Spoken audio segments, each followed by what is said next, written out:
राज्याचे वरिष्ठ नेते गिरीश महाजन यांनी खात्याच्या वाटपावरून सुरू असलेल्या चर्चा आणि नाराजीच्या पार्श्वभूमीवर स्पष्ट भूमिका मांडली। कोणत्याही खात्यावर अन्याय होणार नाही असं आश्वासन देत त्यांनी पक्षातील असंतोष कमी करण्याचा प्रयत्न केला। महाजन म्हणाले, सर्व निर्णय सामूहिक विचारांती घेतले जातात आणि प्रत्येकाला न्याय मिळेल।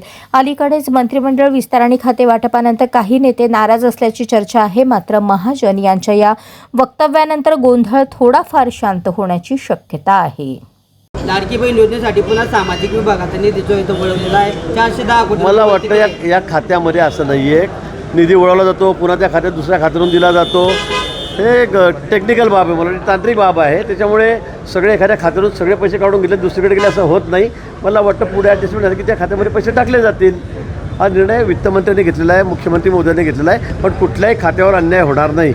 एखाद्या खात्याचा मग माझा जलसंपदा खात्याचा निधी काढून तिकडे देऊन टाका, इकडे काहीच नाही असं होत नाही।